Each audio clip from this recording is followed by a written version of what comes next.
nwaanyị n'obe okwu ahụ sịrị gịnị aga m ejisi ike n'ama ndị bụ nne. okwu onye nwaanyị gwara Meri bụ nne ya nwaanyị n'obe okwu ahụ sịrị gịnị aga m ejisi ike n'ama ndị bụ nne. okwu ahụ sịrị gịnị aga m ejisi ike aga m ejisi ike aga m ejisi ike n'ama ndị bụ nne. okwu ahụ sịrị gịnị aga m ejisi ike aga m ejisi ike aga m ejisi ike n'ama ndị bụ nne. abụ m nwata n'ụlọ nne abụ m nwata n'ụlọ mama o abụ m nwata n'ụlọ nne ịmasị abụ m nwata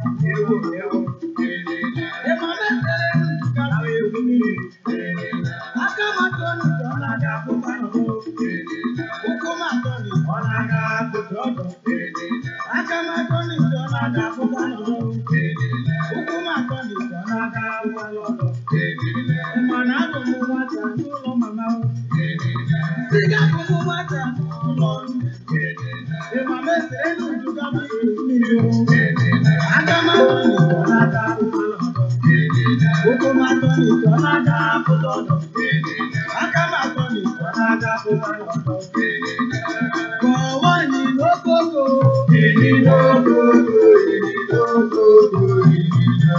kọwanyị n'okoko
Ala aga m akpụ isi ala nye nna m, aga m egbu ikpere. Chineke nna bụ onye obi ebere.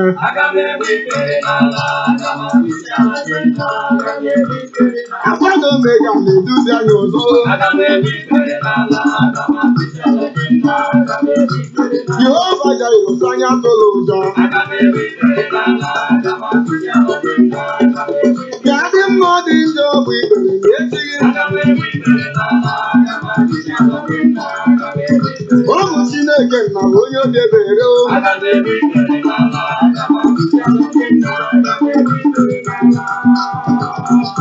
Anyị na-egbu ikpere. Anyị ga-akpụ isi ala nye eze, anyị ga-egbu ikpere n'ala. Aga m egbu ikpere, aga m akpụ isi ala nye ya, aga m egbu ikpere. Afọ na-eme ya na-eduzi m ụzọ. Jehova nna na-eduzi anyị ụzọ. Ka dị mma dị njọ bụ ikpere nye ya. Afọ na-ekere ụwa sị m atụla egwu. Nwanne otu onye na-eduzi m ụzọ. Ọ bụ Jehova nna sị m atụla ụjọ.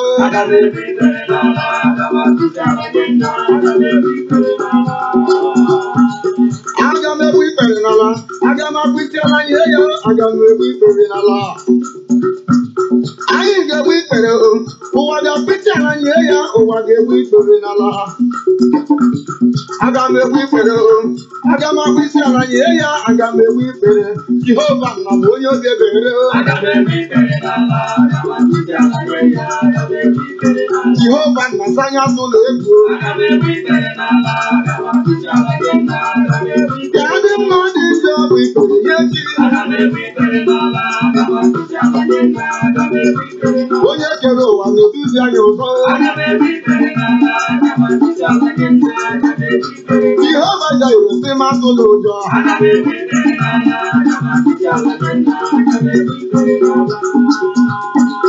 Aga m egbu ikpere, aga m akpụ isi ala nye nna, aga m egbu ikpere n'ala. Anyị na-egbu ikpere, anyị na-akpụ isi ala nye ya, aga m egbu ikpere n'ala. Aga m egbu ikpere, aga m akpụ isi ala nye ya, aga m egbu ikpere. Jehova nna na-eduzi anyị ụzọ. Onye kere ụwa sị gị atụla ụjọ. Nwanne otu onye na-eduzi anyị ụzọ. Fefe mpi, fefe mpi.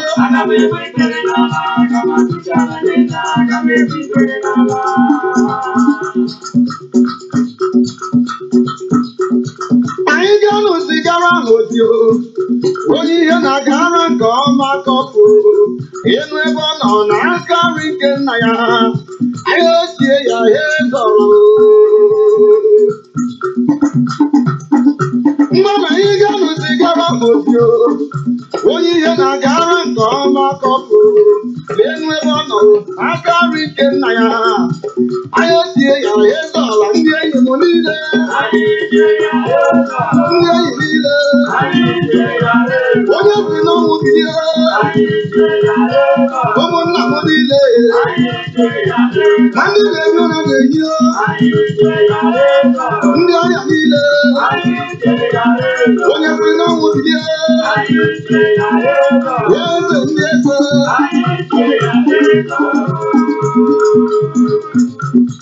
Anyị ga-anụ zigara ha ozi onye ihe na-agara nke ọma kọpụrụ enu ebe ọ nọ n'aka nri nke nna ya, anyị etie ya ezọrọ. Ichetakwara aka omewe, ichetakwara. Today is Sunday, And as you all know, it is the 14th of January 2018. We are back on air in the satellite station of the Voice of Biafra International, coming to you from the city of Munich, Germany. It is a non-governmental organization. We are here not to make profit, but rather using this particular platform to inform and update our people on the current happenings in Biafra land as well as in Nigeria. Ikenna Obibiagon is my name. Members of the crew will be joining me from here and there. We try to decentralize from any part of the world. Any member of our crew can take up the broadcast. This is what makes us unique. Today, as of yesterday, we are still going to dwell and emphasize on the current matter, issue, which is knowing the heart of every Biafran, every Nigerian, depending on which side of the divide you come from. Everybody knows, let me say, everybody is aware of the problems, the catastrophe that is befalling Nigeria today in the name of Islamization, using herdsmen and Boko Haram to stampede and batter the entire landscape. Nobody is safe anymore. No matter where you are, every Nigerian, especially those from the middle belt, those from the southeast, south, and south, everybody sleeps with one eye open, and there is no rest again for our people. Reasons are not far-fetched because the Islamization agenda is knocking and gnawing at everybody's timid heart.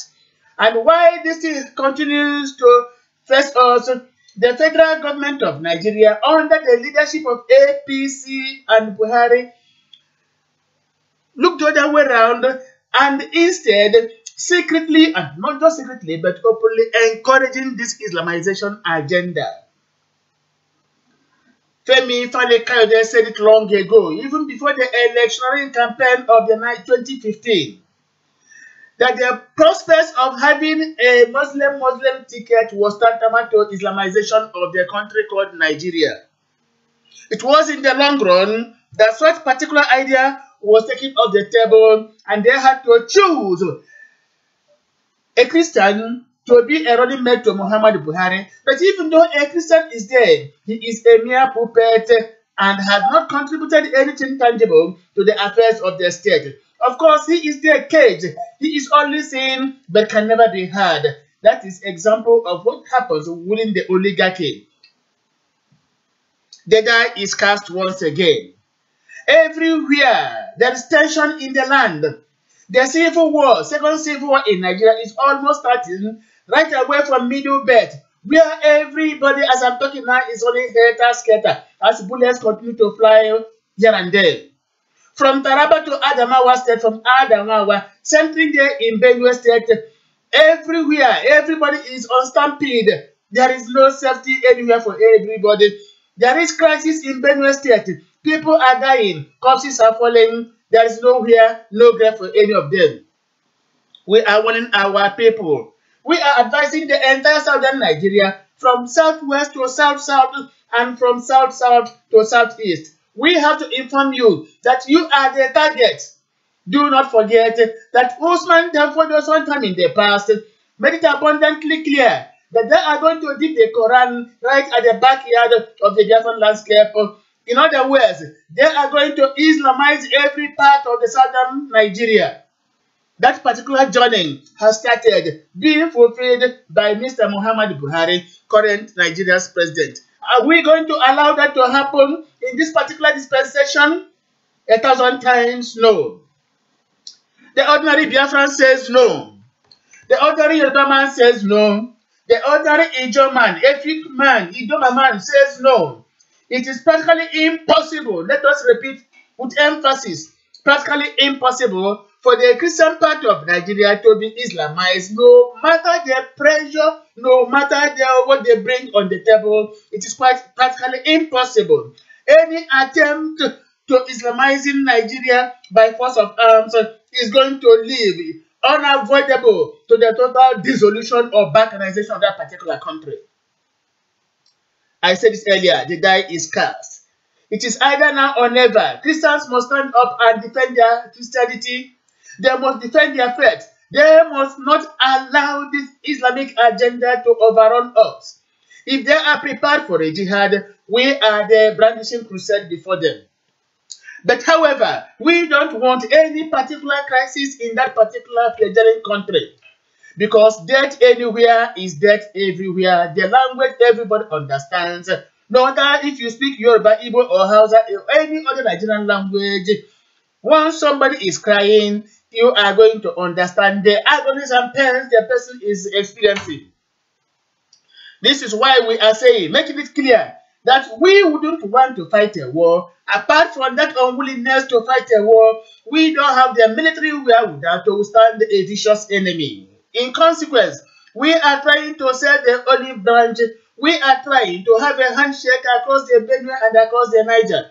We are making it possible to form a circle to discuss our problems within a given moment, to make sure we understand ourselves, to make sure we drop all our problems on the table and appraise them one after the other. Once we do this, we are going to find a lasting solution to our numerous problems. But if any section or segment of the Nigerian society tries to lord it over the rest, I am telling you, the consequences will be very, very explosive. It's going to be very, very volcanic. And when there is a burning glacier, everybody shall be prepared to bear the consequences.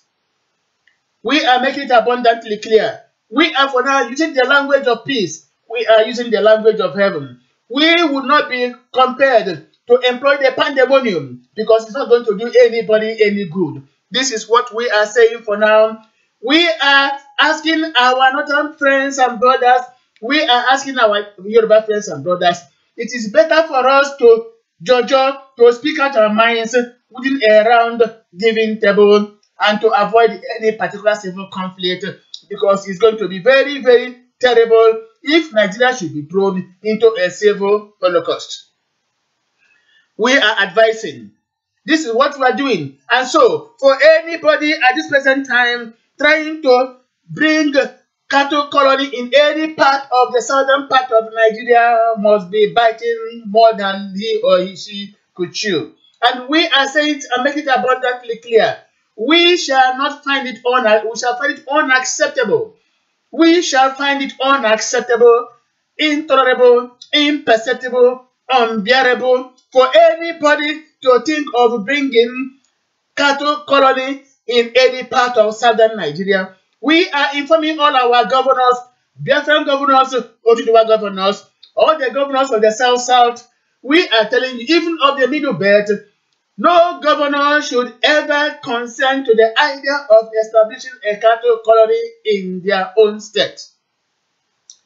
Any governor that does that shall have himself to blame. We are prepared to sanitize our system, and the only way to sanitize our system is to build industries, go into agriculture, do some of those things, involve ourselves in science and technology, some of those modern philosophies that enhance, that bring progress, and not to think of establishing cattle colony in this modern time. We are not in the Middle Ages or the Dark Ages. This is the modern time, and we should be thinking modern. Nobody should be taking us to the long ago. We have passed, we have crossed that particular Rubicon. We have gone too far that we wouldn't accept a situation where anybody would be dragging us backwards. Cattle colony, any part of southern Nigeria is unacceptable. If they are looking for a place to open a cattle or establish a cattle colony, the Sambisa forest is there, massive for them. Sambisa forest offers them a wonderful opportunity free of charge. They are prepared to go to Sambisa forest and they have their cattle colony. But anywhere in the entire southern region or even the Middle Belt, we find it unacceptable. We wouldn't want a situation where they will use their cattle and cows to come and, of course, we wouldn't like a situation where they will come and use their cattle and cows to bring down any prospect of our progress. When they enter any farmland, that particular farm is gone and is gone once and for all. We wouldn't want anybody to herd their cattle inside our farmland, into our farmlands, to avoid the possibility of destroying our cash crops. This is what we are saying. So, fellow Biafrans, my own fellow compatriots, with me right now online are Ume Maslinos joining us from Lagos. Ume Maslinos, you are welcome to the program.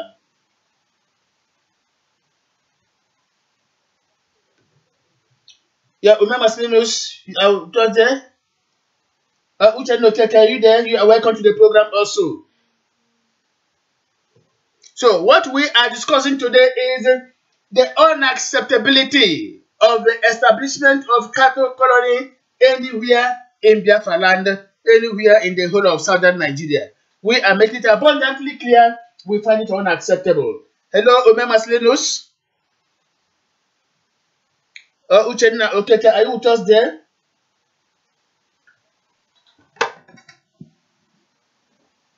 Hello, Uchenna Okeke. Oh, sorry, I have lost him. So, what we are saying and make it clear is, though, in particular, Nigeria's president, we shall not accept anything like cattle colony in Biafra land, in the whole of southern Nigeria. To God be the glory that for the first time again in recent history, the Yorubas and the Igbos are having a handshake across the Niger to form a bloc, and then we stand a common foe. We stand a common vicious enemy that is trying to enslave us. We shall no longer accept the headmaster-puppet relationship. We shall no longer accept the master-servant relationship. Either we speak and act in terms of equality, or we shall say to hell with Nigeria. And once we say to hell Nigeria, we mean to hell with Nigeria.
I don't know if Ube Maslis is online with me right now. I can't hear your voice exactly.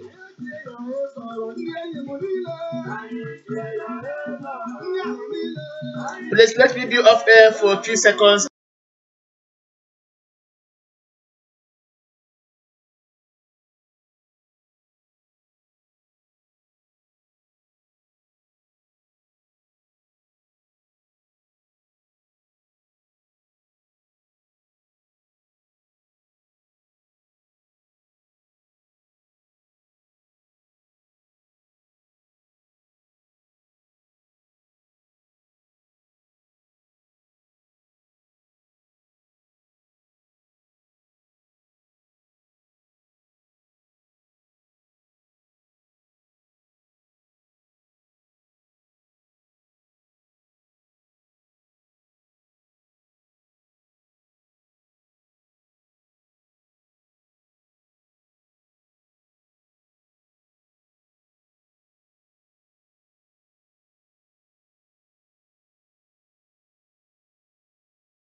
Yeah,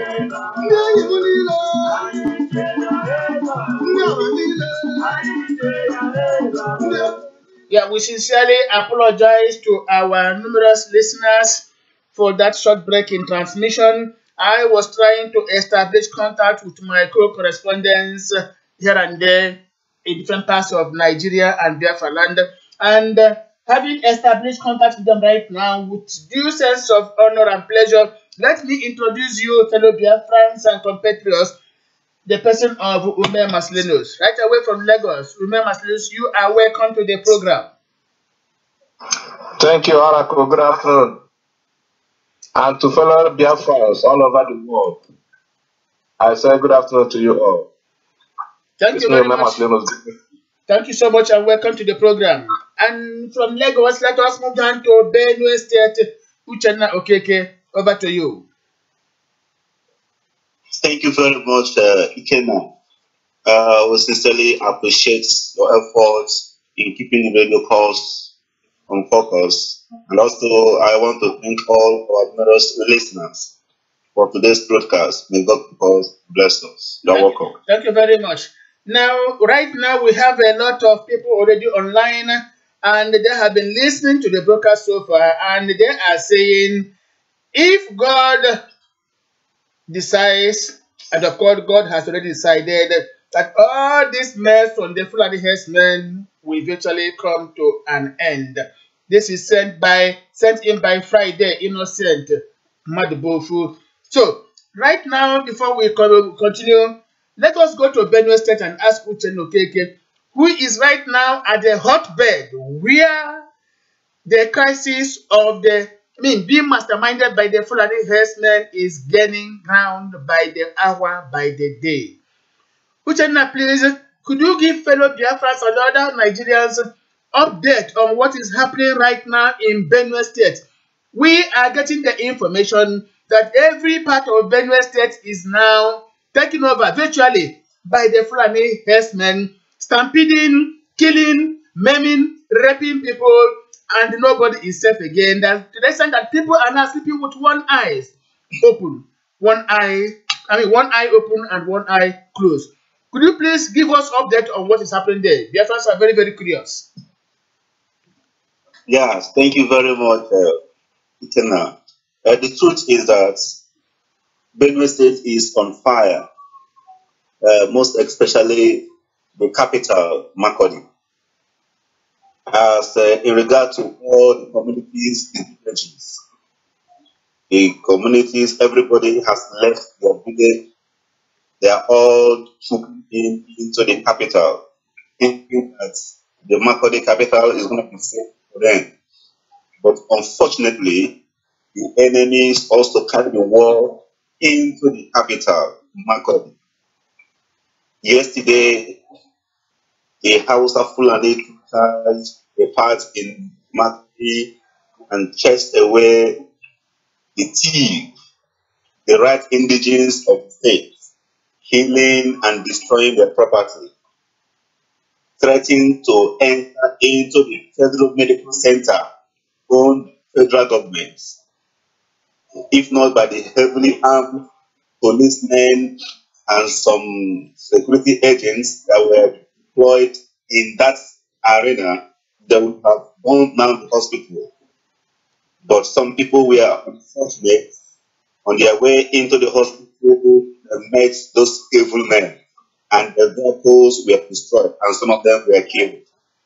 This is the situation right now in Makurdi, where I am staying. And as I'm talking to you now, nobody is safe. But I want to thank God Almighty that the state governor is trying his best to make sure that everywhere is calm. In fact, Benue State is on fire. They need the help of all the world to come to their aid. They don't have power over their state again. The Fulani herdsmen decide what happens. The Hausas decide what happens in Benue State. The indigenes of the state doesn't have any right. The governor of the state said if you must rear your cow in Benue State, You must have provided a cattle ranch. Do not allow your cattle to move around. But the Almighty Allah counted the order of the governor of the state. He said that that will never happen. If the governor tries or the government tries that, they are going to pounce on them heavily. And that is exactly what is happening now. 5 months ago, governor gave them 90 days grace for them to secure a cattle ranch and stop their cow moving around. And they never adhered to it. And that is the result of what is happening today. Governor went ahead in recognizing, bringing youth together that will counter every step or arrest any cattle bearer who strays around. And the Fulanis here are killing them in numbers with their heavily armed rifle, AK-47. Some of them are having AK-49. This is the situation in Benue State. Not only in Benue State, you go up to Taraba State, the same thing. You go down to Kogi, the same thing. All around, this is the situation right now. Over to you, Ikena, the Rebel Force of Biafra International. Thank you very much, Uchenna Okeke. Now, we are still with you there in Benue State. It is the duty of the police to protect people's lives and property. But from what we are experiencing, it appears there is a dearth of policemen over there. If I may ask, does Benue State have a police commissioner at all? Yes. Even the IG of police So last week made a comment that what is happening in Benue State was a communal crisis.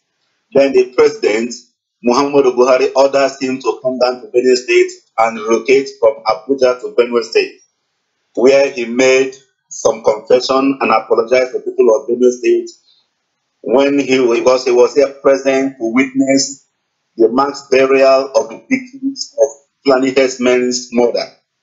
Then he apologized to them, and he have seen what is happening. now, So we have policemen, but they are not. if Benue State has a police commissioner and yet the Fulani herdsmen are killing people with impunity and nobody is stopping them, don't you think the Benue State Police Commissioner has failed and failed woefully and deserves to be retired or changed at once? What do you think? No. The truth is that not just the police commissioner in Benue State, federal government failed, and they have failed, and they will continue to fail because they are not out to protect the people of Benue. All they want is to install their order to continue using Fulani herdsmen to carry out their jihad war of expansion. And that is why they are not making any positive result to see that the herdsmen are being called to order or to arrest. Okay, now, up to now, there is no single family that has been arrested in this regard. okay, we heard that the Inspector General of Police was there a few days ago. How did the Benue people receive him? What did they tell him? And what was the reaction of the IG of police? Yes, the Benue State, they were very furious about him because of his nonchalant approach towards the terrain, what is happening to them. So they never gave him a warm welcome. They were seriously angry against him. And in that note, he gave them apology and he apologized on what he said. Earlier week ago, he said that it was a communal crisis. And that is to show you the level of Complicity. Because the level of complicity. yes, from federal government, because he is the number one person in police, and they had never done anything. As I'm talking to you now, police are not out. If not the Air Force, if not the military that have taken charge all over the state, police are not doing anything. Thank you. Thank you very much, Uchenna Okeke. Now, we shall come back to you to give us further update on what is happening in Benue State. But meanwhile, let us move on to Lagos State, where Ume Maslinos is holding sway. Ume Maslinos. Now, from what we are hearing right now, more than 70 persons were killed and given mass burial. Throughout the duration of this particular dastardly act, neither the president of Nigeria, Muhammadu Buhari, nor his vice, Osinbajo, was seen there commiserating with people of Benue State. Ume Maslinus, what does this tell you about the Nigerian government, their attitude towards their citizenry? Yeah, thank you, Oracle, for that question and the opportunity to speak to our people. First of all, yes, what do we expect from President Muhammadu Buhari? What is happening in Benue State is part of the agenda for which he came to power. Because he's coming into power. When we were shouting during the campaign in 2006,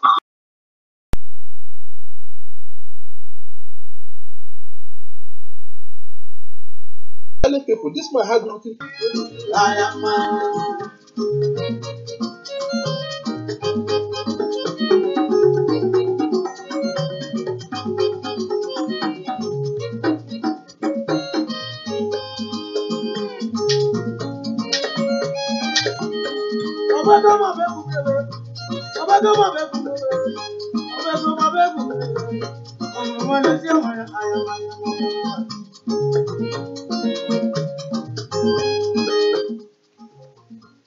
We are sorry for that interruption. It was due to some technical faults, but we had been able to rectify the anomaly. Let us move on back to Lagos, where Ume Maslis was addressing us.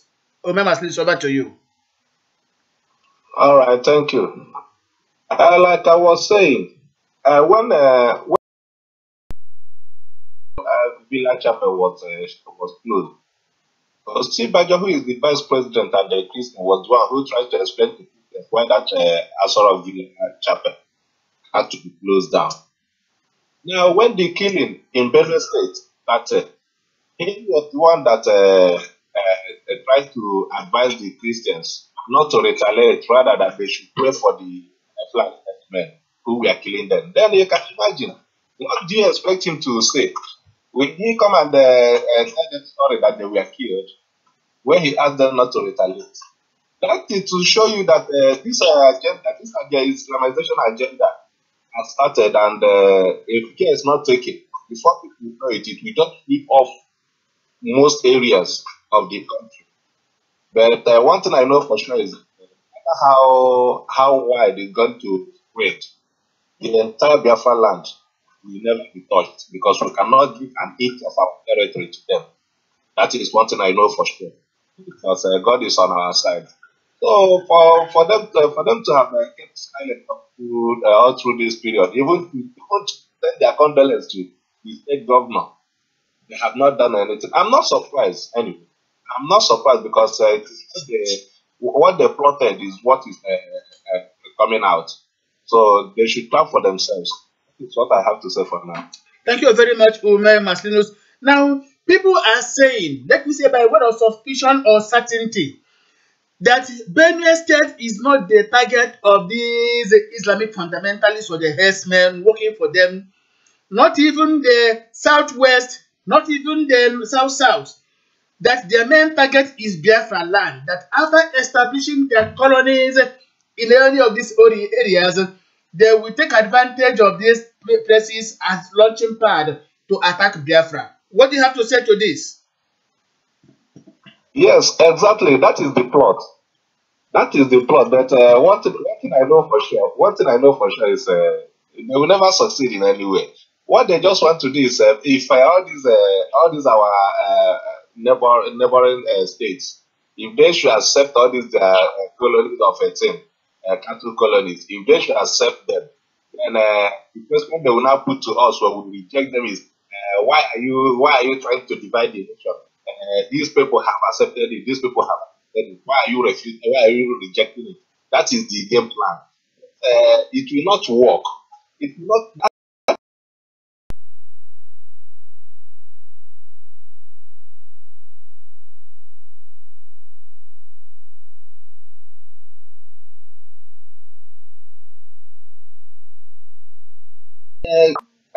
So like I was saying, that the issue of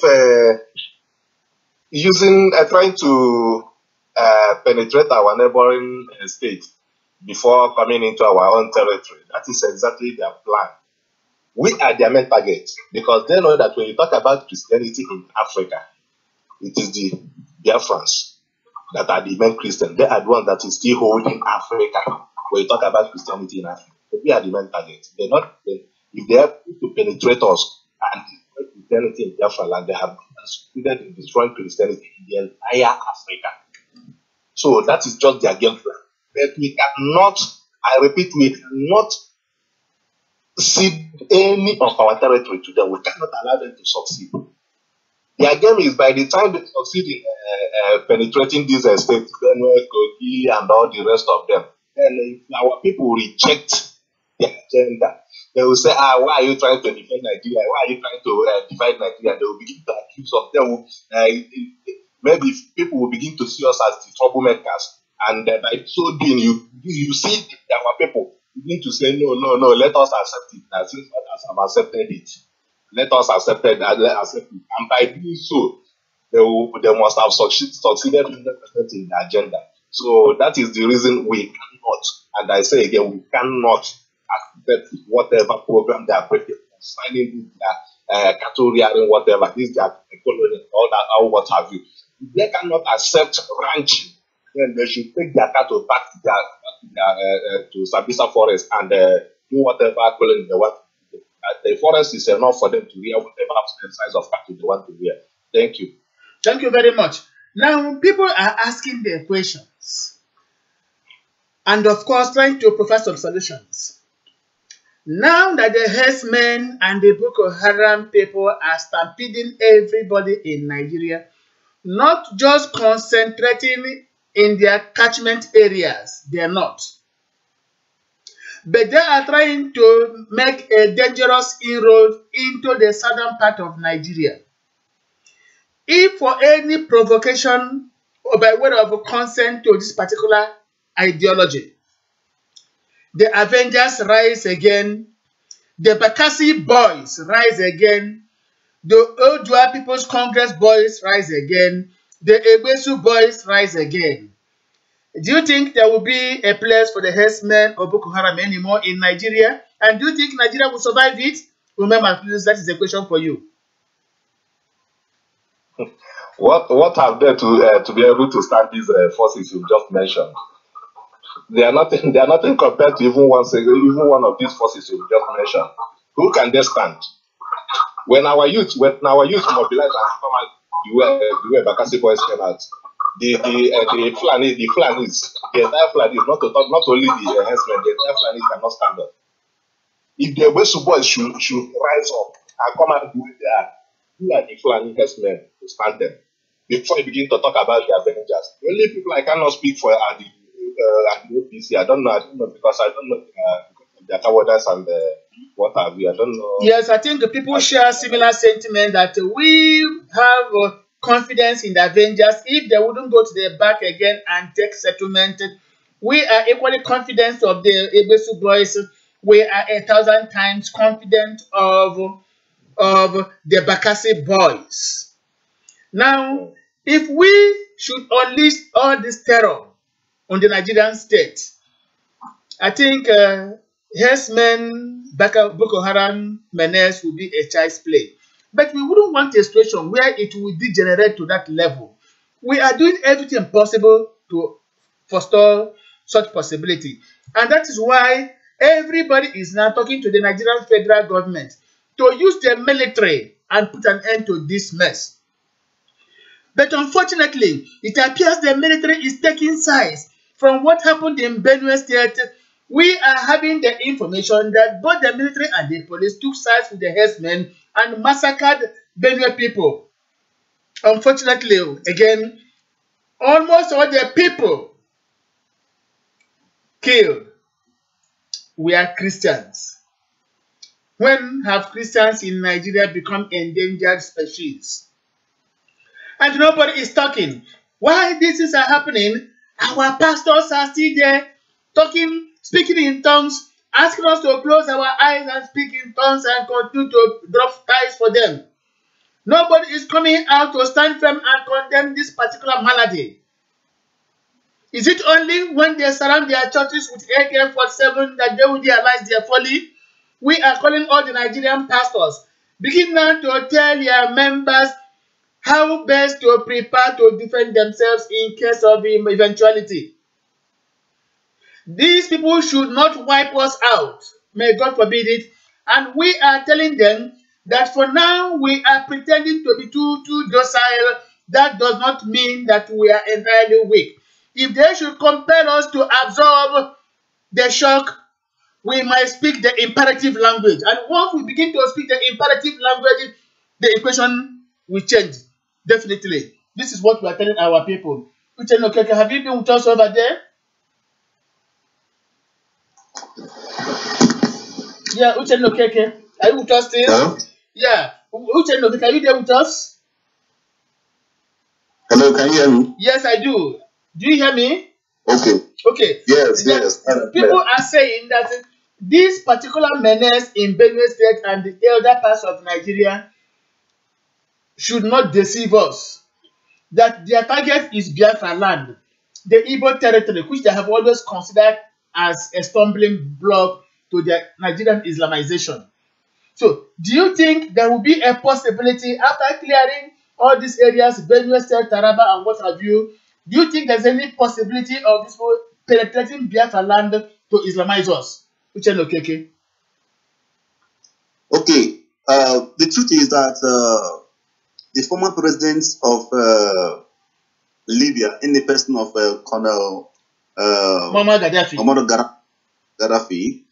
he already told the government and the people of the north. He told them earlier, I mean, some years back, that they should allow the Biafrans to go. If Biafra should go, then they can control all the areas that are under them. But for the fact that we are in Nigeria, we continue to be a stumbling block for them. Even if they try and succeed in taking over all the middle belts and all carrying out all their plan, their jihad war of expansion, they will never in any means succeed in Biafra, because it is only a sickness that has not been seen that you will not be able to offer the solution to cure it. But since the sickness has been surfaced and you know the cause of your sickness, so that the easy way to cure that sickness. And so we have now taken a determination immediately towards the narrow secular needs. Their plan is to continue the work of their fathers. That is Ottoman doctrine. They want to Islamize every part of this country. And for the fact that we have known their secret, their plan, we will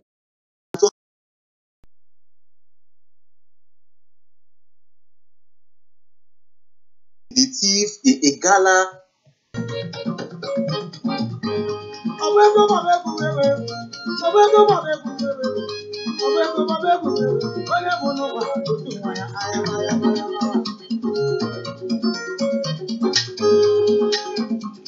What we are saying in effect is those who are dreaming to Islamizing Igbo land, Biafra land, must discard that idea from their consideration. If anybody or group of persons is thinking of Islamizing Biafra land, Igbo land, that person would rather discard such obnoxious idea from his mind, because it can never work. We make it abundantly clear without mincing words, and we are quite unambiguous in our statements, in our assertions. Islamization of Biafra land can never work.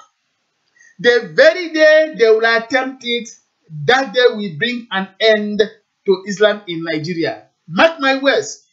It is not possible and it cannot work. We are determined to put an end to that rubbish. If anybody is trying to open a cattle colony in Biafra land, you might do it in Yoruba area and succeed. It does not bother us. You can do it in Middle Belt and succeed. It does not bother us. But I bet you, anywhere in the southeast, in the whole of Biafra land, of course, southeast, south are part of Biafra. Anywhere in the southeast and in the south must never give room to that madness. We shall be prepared to withstand any challenges. Come rain, come shine. If you like unleash terror, power and violence on us, we shall be prepared to defend ourselves. We shall not cave in. We shall not relent. We shall not succumb to any intimidation. What we are telling you is that we are Biafrans and we are prepared at every given moment to defend our Biafra territory. Come afterwards what would. Thank you very much. We have to change topic for the day. Before then, let us play a little interlude of Biafra music once again.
Now, one thing again that is ongoing in Biafra land is the talk ahead of 2019 election.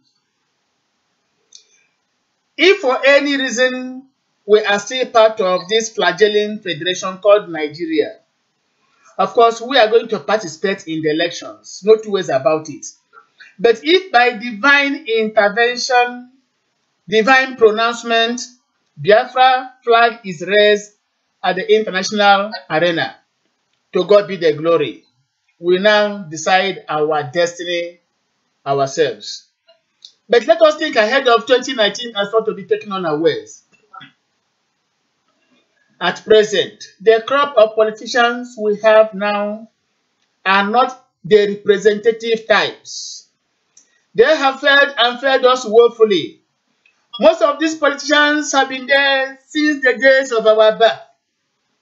I was born to know that most of these politicians have been in the saddle even before then. Up to today, they are still there. Day in, day out. They keep on telling us that they use are the leaders of tomorrow. After 10 years, after 15 years, after 20 years, 25, 30, 35, 40 years, they are still telling us that they use are the leaders of tomorrow. And yet, they cannot give the youth the permission to operate. They cannot give us the leeway to activate ourselves. They keep on blocking us using military and police power, bribing them, keeping the youth out of equation. They continue to monopolize the affairs of the state. In other developing nations, young men, vibrant individuals, are they dictating the best, providing the ideologies and philosophies that govern their people and bring progress. But in Nigeria, it is never the same. We continue to recycle old cargoes. Awudobe is there. After decades and decades of operations, he is still trying to be relevant. David Mark is there. All of them. How many ages hence shall we tolerate these aging cargoes to continue to drag us backwards? Something new must happen. Something fresh must be taken. Something innovating must be adopted. We shall no longer continue to accept or tolerate all these men who are dragging us backwards, who do not want the youth to progress. Something must be done. And what is that? Ahead of 2019 elections, Biafrans generally must come to a conclusion that anybody that has not the interest of the Igbos or the Biafrans at heart can never be elected to any position. We are prepared to mobilize our people using this particular platform and other ones to make sure that all these people that have brought disgrace to us can no longer be elected. We are going to choose fresh blood, younger people, technocrats, people that know what it means to go and represent us, to go and speak for us. Those who are not cowardly, who are prepared and willing at all times to speak to the enemies eyeball to eyeball and tell them it is either for us all or for nobody at all, and in consequence, everybody must surely go home. We want the crop of boys and girls we have these days who are fearless in nature, who are always prepared to confront a common vicious enemy. These are the people we want. All these people now who are trying to recycle themselves, or maybe an outgoing governor is trying to bring his own cousin or whatever as is done in Imo State presently. We are going to say no to that.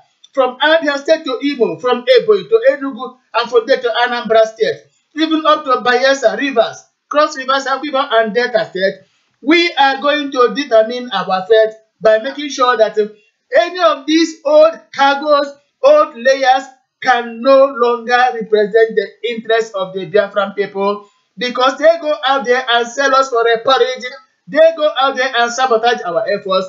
They go out there and think of restructuring, which we do not want. We are attached to, let me say, restructuring. All we want is outright dissolution of that country and not devolution. We want it totally balkanized, because Nigeria protects nobody again. Individual citizens are dying like chicken. If Nigeria cannot protect the individual life, why then must we remain there as part of that flagelling entity? We have determined ourselves that we must quit that particular federation that does not offer us any hope. This is what we are saying. I am sure my co-correspondents are still there with me. Uchenna Okeke are still there, Umema Slenos, and a host of others who are still listening. We are saying we are going to use this platform on the permission of the bim-massob family under the able leadership of Chief Dr. Rafu Wazirike, who has made it possible for us to make use of this available opportunity to talk to our people. We are grateful to him, and we must seek his permission to inform our people that we are going to use Voice of Biafra International to mobilize our people ahead of 2019 to make sure that anybody that has nothing to offer to the Igbo, to the Biafrans, shall never and never and never be elected anymore. We are going to take up the challenge. We are going to withstand it.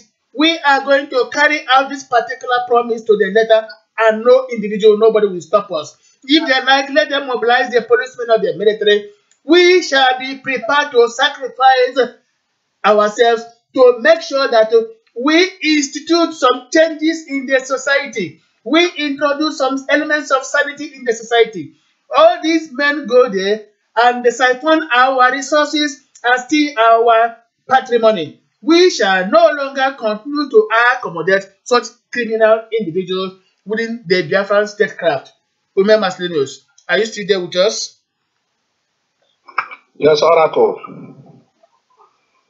I'm still very much available. Thank you very much. Now, we are saying that ahead of 2019, all these politicians that have been there since the 1960s, they don't want to retire. They don't want to make way for the new generation, for the fresh blood, for our youth, who are well-oriented to carry out the affairs of the state successfully. They don't want to pave way for us. Instead, they continue to block us. What effort do you think we shall make ahead of 2019 to make sure we introduce young boys and young girls to take over the affairs of the states? Okay. Yeah, thank you. First of all, the journey to 2019 general election has to start this year, 2018. Because why I say it has to start this year, 2018, is since Nigeria is planning to have their census or whatever this year, our people have to first of all come out en masse during that census. Because when we get our figures right, then politically we can then believe that we have become stronger than it used to be. If our people should come out en masse and partake in this census, that means our figure will be something more powerful. That whomsoever would decide to back during the 2019 election will definitely be a force to reckon with. So that is why I said the journey to 2019 has to start this year, 2018. And for those politicians, first of all, when the youths come together and with one mind and agree on what to do, I don't think those old people will have anything to do. Because after all, who are they using to pave their way to power? It's the same youths. So if we can do our mobilization properly, if we can do our sensitization properly and sensitize our youths very well for them to understand why it is very, very necessary for them to reject whatever these people do offer them. Because for a very long time, when they offer you 2,000 naira during campaign and to the next 4 years, they will expect you to continue feeding on that 2,000 naira. What good have you done to yourself? Instead of when they bring that 2,000 naira, if you must take it, collect it from them because it is your money. When you collect it from them, then you come back and still carry out what we agreed upon. Why I will say collect it from them? It is not their money, the money they have stolen from us. So we will collect that money from them, thereby reducing their strength financially. We collect the money from them and still do what we decided to do, which is voting them out en masse from the system because they have failed and failed us today. They are the ones that will promise us heaven on earth. That when they get to office, we can no longer get closer to them. If I tell you the experience I had in back then in 1991, the experience I had then, this president, this Rotimi Amechi was carrying Peter Dele's bag when Peter Dele was running mate to other judge. The experience I had in the hand of SergeantAuse, who was the number one contender for the position of governorship of Rivers State. I and my boys campaigned for him. Then I was at School of Basic Studies, Port Harcourt. We campaigned for him. Though we didn't have the mindset people are having today, which is take the whole money from them. When he give us money, we use the money to do whatever work we were supposed to do. We are not pocketing anything because the promise was that we enter government house without knocking. We looked at ourselves then as young as we are then, fresh out of secondary school. Our heart was so we decided to offer him our best. At the end of the day, what did he give back to us? When he was declared the winner of the election, we couldn't cross his face again. And that is the same thing that has been happening to all the youth who have always been working for these politicians. Once they find their way to power, they won't even know you again. If you are trying to for them to see, they will turn that back on you, and that is what has always been happening. So that is the more reason why our youth have to learn. They have to have sense now to know that you don't what these people promise you, they can never fulfill. They only promise you those things. They use it to entice you so that you give your best for them to elevate them to the position. The moment they get there, they abandon you. So when we come together, we sensitize properly and bring them together, the proper understanding of what these people have been doing. I believe whosoever will say this is the person that will go, he is the one that has our interests at heart. I believe such person must be the one to be declared winner when the result is being announced. So this is just what I have. The journey to 2019 starts to this 2018 during the census, and from there we move to the election campaign and other things. Thank you, Oracle. Thank you very much, Umer Maslis for that wonderful contribution. Let me see if Uche Lokeke is there. You make it brief because we are short of time. Remember, we have a meeting right away after the broadcast. Uche Lokeke, are you there with us? Hello, Uche Lokeke. Oh, maybe we have lost him. I don't know. You know, that's always the problem. We have a Nigerian system, telecommunication system. It comes, it goes. Well, fellow Biafrans, we are in this short of time. We make the broadcast to be 1 hour, but we are reassembling ourselves on Tuesday at 8 p.m. Biafra time. Tuesday's broadcast shall be from 8 p.m. Biafra time. Be with us. Right now, we are bringing this afternoon's broadcast to a conclusion. And we have to apologize to you that we are making very, very brief because of other commitments which members of the Voice of Biafra international crew will be involved in the next few minutes. Thank you for being with us and may God bless you. Oh, I don't know. Hold on, please. Which channel? Okay. Are you there? Which channel? Okay. Are you there with us? I think it's Mike. It's Mike Okaha. Mike, are you there? Yeah, yes, Mike is just there now. Mike. Hello, Mike. Yeah, I'm not getting connection with them at all. So we have to bring the broadcast to an end anyway because we have done justice to it for the day. Only, I have said, to gather again on Tuesday, 8 p.m. Biafra, Nigeria time. Thank you very much. Please, members of the crew, in the next few minutes, we shall begin our meeting. Thank